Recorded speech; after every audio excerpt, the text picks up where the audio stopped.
Hello friends, Radhe classes में आप सबका बहुत स्वागत है। तो आज हम नया चैप्टर स्टार्ट करेंगे बीएससी थर्ड ईयर का, दैट इज़ हेट्रोसाइक्लिक कंपाउंड्स। ये ऑर्गेनिक केमिस्ट्री का हमारा सेकंड चैप्टर है, हेट्रोसाइक्लिक कंपाउंड्स। ठीक है, तो आज हम देखते हैं कि हेट्रोसाइक्लिक कंपाउंड्स क्या होते हैं। तो सबसे पहले आप थोड़ा बेसिक से समझिए कि ये हमारे पास कोई भी रिंग है, ठीक है, दैट इज़ साइक्लोहेक्सेन।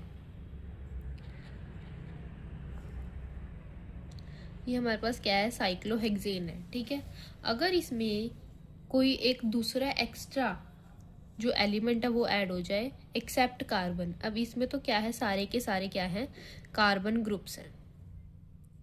ठीक है, अगर कार्बन के अलावा कोई और ग्रुप क्या हो जाए, इसमें ऐड हो जाए, जैसे कि हमारे पास ले लीजिए एन आ गया, NH आ गया। ठीक है, और ये हमारा क्या बन जाता है, ऐसे डबल बॉन्ड आ जाएंगे यहाँ पे। ठीक है, और एन के ऊपर क्या आ जाएंगे, 2 लोन पेयर। अब देखिए ये कार्बन है, ये वाले 4 कार्बन है, और ये हमारे पास क्या है, नाइट्रोजन ग्रुप है। ठीक है, तो एक दूसरा कंपाउंड आ गया एक्सेप्ट कार्बन, तो यही होते हैं हमारे पास हेट्रोसाइक्लिक कंपाउंड्स। हेट्रोसाइक्लिक कंपाउंड्स हमारे पास यही होंगे। डिफरेंट हेट्रोसाइक्लिक कंपाउंड्स हमारे जो ऑर्गेनिक केमिस्ट्री में है वो है चैप्टर में है, तो अब हम उनके बारे में डिटेल स्ट्रक्चर करेंगे, डिटेल स्टडी करेंगे। ठीक है, तो अब जैसे कि इसका जो नेम है वो क्या है, हमारे पास पायरोल है, पायरोल है। ठीक है, इसका क्या नेम है, पायरोल है। ठीक है, एक और है जिसमें क्या आ जाता है, SH ग्रुप आ जाता है। ठीक है, और अगेन डबल बॉन्ड आएंगे, तो इसको बोलेंगे थायोफीन। क्या बोलेंगे, थायोफीन। ठीक है, थायोफीन बोल देंगे। फिर हमारे पास आ जाएगा O, जिसमें क्या आ जाएगा, O ग्रुप आ जाएगा, इसको बोलेंगे हम, दैट इज फ्यूरेन। फ्यूरेन होगा, थायोफीन, पायरोल, ठीक है, एंड फ्यूरेन। तो ये हमारे पास क्या है, हेट्रोसाइक्लिक कंपाउंड्स है। तो हेट्रोसाइक्लिक कंपाउंड्स की डेफिनेशन देखिए, heterocyclic compounds are defined as the cyclic compounds. सबसे पहले क्या है, साइक्लिक होंगे। हेट्रोसाइक्लिक में ही क्या छुपा हुआ है, साइक्लिक छुपा हुआ है। विच हैव हेट्रो एटम्स, क्या होंगे, जिसके पास हेट्रो एटम्स होंगे, और atoms eight one or more corner of the ring, जो कि क्या होंगे, एक या एक से ज़्यादा कॉर्नर्स पे प्रेजेंट होंगे रिंग पे। ठीक है, तो heterocyclic compounds are those compounds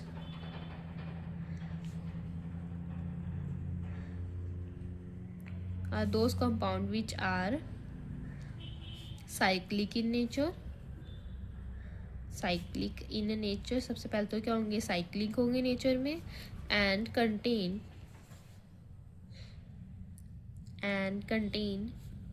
hetero group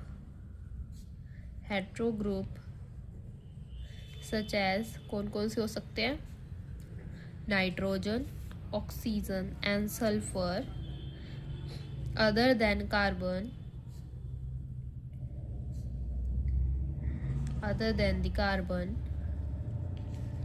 present at the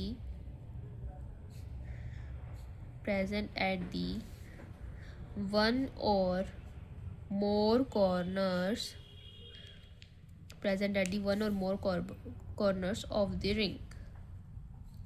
ठीक है, तो ये हमारे पास क्या है, हेट्रोसाइक्लिक कंपाउंड्स की क्या है, डेफिनेशन है। ठीक है, अब हम देखते हैं हेट्रोसाइक्लिक कंपाउंड्स में नेक्स्ट स्टेप है, ये तो हमारे पास क्या था, इंट्रोडक्शन। ये हमारे पास था आज इंट्रोडक्शन। अब हम देखेंगे कि इसका नोमेनक्लेचर कैसे होगा। ठीक है, नोमेनक्लेचर देखते हैं। नोमेनक्लेचर ज़्यादा आपके सिलेबस में है नहीं, जस्ट मैं आपको इंट्रो दे देती हूँ, तो भी ताकि आपको थोड़ा आइडिया रहे। ठीक है, ये टॉपिक तो है हमारी बुक में। ठीक है, तो नोमेनक्लेचर में ना सिर्फ आपको 2-3 पॉइंट्स याद रखने हैं। सबसे पहले तो हमारे पास 2 टाइप की रिंग होती है। कितने टाइप की, 2 types of rings are present.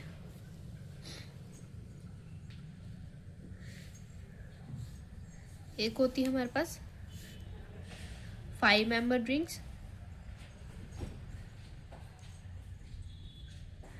5 member ring, और एक होती है 6 मेंबर रिंग। ठीक है, 5 मेंबर में क्या होगा, जिसमें हमारे पास 5 कंपाउंड्स प्रेजेंट होंगे, ठीक है। और 6 मेंबर पे क्या होगा, जिसमें 6 कंपाउंड्स प्रेजेंट होंगे, ठीक है। अब देखिए 5 मेंबर ड्रिंक के लिए जो हमारे पास आता है वो आता है ओल। क्या आता है, ओल। और जो 6 मेंबर ड्रिंक है उसके लिए क्या आता है हमारे पास, आइन, ठीक है। तो 5 मेंबर ड्रिंक के लिए क्या ग्रुप प्रेजेंट होगा, ओल। और 6 मेंबर ड्रिंक के लिए हमारे पास क्या यूज होगा, दैट इज आइन, ठीक है। इतना समझ में आया आप लोगों को, ओल एंड आइन।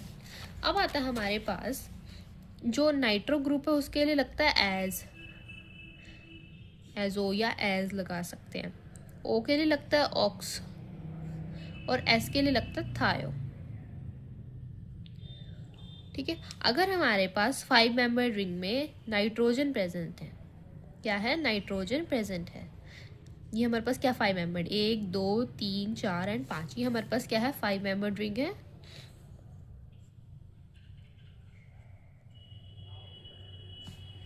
इसमें क्या प्रेजेंट है, नाइट्रोजन। तो नाइट्रोजन के लिए क्या लगेगा, एज। और 5 मेंबर रिंग है तो 5 मेंबर रिंग के लिए क्या बताया था, ओल, तो एजोल। ये क्या बन गया, एजोल, ठीक है। ऐसे ही हमारे पास ऑक्सीजन ले लेते हैं। ऑक्सीजन के लिए क्या होगा, दैट इज ऑक्स। और 5 मेंबर रिंग के लिए ओल, ऑक्सोल, ठीक है। ये हमारे पास क्या बना, ऑक्सीजोल, ऑक्सओल। अगर हमारे पास क्या आ जाता है, सल्फर आ जाता है, तो क्या बनता है, थायोल। क्या बनेगा, थायोल, ठीक है। तो यही हमारे पास है, ऑक्सोल, थायोल एंड ओजोल। अगर हमारे पास क्या आ जाता है, दैट इज, ये हमारे पास नाइट्रोजन है and it is 6 member ring, तो इसको क्या बोलेंगे, एज, क्योंकि नाइट्रोजन एंड आइन, एज आइन, ठीक है। अगर ऑक्सीजन होता तो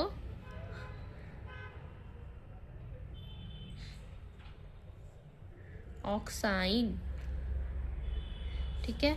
और अगर सल्फर होता तो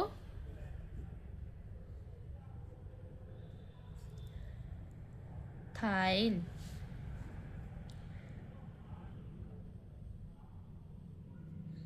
थायोआइन, ठीक है। तो ये हमारे पास क्या प्रेजेंट होंगे, that is 6 membered and 5 member rings.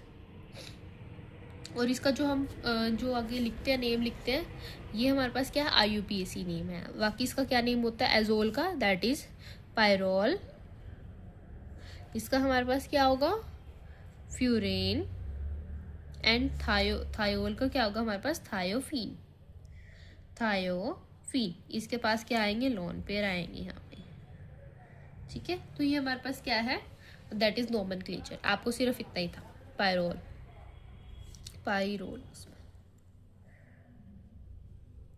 Pyrrole, furan and thiophene, ठीक है। तो आज की क्लास में हमने क्या क्या डिस्कस किया, हमने इंट्रोडक्शन देखा कि हमारे पास साइक्लोहेक्सेन होते हैं, ठीक है। साइक्लोहेक्सेन में अगर other than carbon atom group attach हो जाए तो उसको बोलते हैं हम हेट्रोसाइक्लिक कंपाउंड्स। अगर हेट्रोसाइक्लिक कंपाउंड्स में नाइट्रोजन है तो उसको पायरोल बोलेंगे, सल्फर है तो हम उसको थायोफीन बोलेंगे, एंड ऑक्सीजन है तो उसको फ्यूरेन बोलेंगे, ठीक है। हेट्रोसाइक्लिक कंपाउंड्स की डेफिनेशन देखिए, are those compounds which are cyclic in nature and contain hetero group such as nitrogen, oxygen, sulphur other than the carbon present at the one or more corners of the ring, ठीक है। अब हमारे पास 2 types की nomenclature, 2 types की rings होती है, 5 membered, 6 membered. 5 membered के लिए हमारे पास क्या लगता है, ऑल, एंड 6 मेंबर्ड के लिए हमारे पास क्या लगता है, आइन, ठीक है। और एन अगर हो तो हमारे पास क्या प्रेजेंट होगा, एजो, ऑक्स ओ के लिए, और थायो एस के लिए, ठीक है। थायो जो हमारे पास क्या होगा, अगर नाइट्रोजन है तो एज, क्योंकि एन के लिए एज लगेगा, 5 मेंबर रिंग है तो ओल। ऑक्सीजन के लिए ऑक्स, ऑक्स ओल, 5 मेंबर रिंग है। एस के लिए थाई, और 5 मेंबर रिंग के लिए ओल, तो थायोल। इसका जो नेम है वो याद रखना आपको, पायरोल, फ्यूरेन एंड थायोफीन। ऐसे ही 6 मेंबर रिंग के लिए एजाइन, ऑक्साइन एंड थायोआइन, ठीक है। आई होप आप सबको ये समझ आया। अगर कोई भी डाउट है तो आप मेरे को कमेंट बॉक्स में ज़रूर मेंशन कर सकते हैं, ठीक है। तब तक के लिए thank you, bye bye, and मेरे चैनल को लाइक शेयर सब्सक्राइब ज़रूर करें। Thank you so much.